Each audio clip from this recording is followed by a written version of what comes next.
You talked about having a plan of when to leave a business or a company. And it seems to me, and I'd like to know your opinion, it seems to be easier to get in sometimes than to get out. How do you find the getting out and then balancing that? You're right. It's much harder to get out.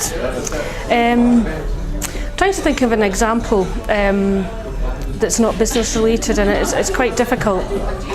I guess it's a bit like wading into quicksand and then deciding, don't really like this much, or for whatever reason I'd like to get out now, thank you, and you turn around and actually getting out's twice as difficult as getting in. I've probably been quite lucky in that I don't think single-minded is necessarily the word. Probably ask somebody else how I would be described, but I've always been quite clear about what I was prepared to give and what I wanted to get out of something. So, for instance, when Caledonia Contracts was set up, we had no terrific ambitions or aspirations. After about 4 years, we were doing quite well. After 5 and 6 years, we were doing even better, and it was just kind of got to we've done that and we've done that, so why don't we try this? And we'll try, and we kept stretching ourselves and pushing ourselves a bit further.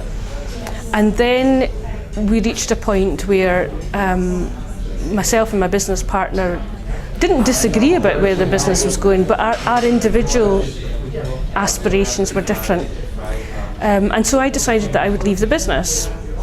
But I took 18 months to leave the business. I put in place a team who would manage the business. I put together, the systems were there, but what I was building over that 18 months was a team who would run the business.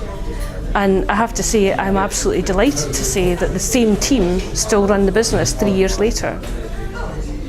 So as far as I'm concerned, not only job done, but job done well.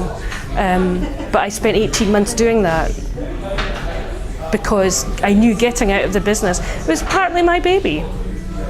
You know, I'd built it and made it what it was, and I had to be able to leave with a clear conscience and with the responsibility of knowing that these people still had mortgages to pay and still had families to feed and all these other things. So yeah, it was planned.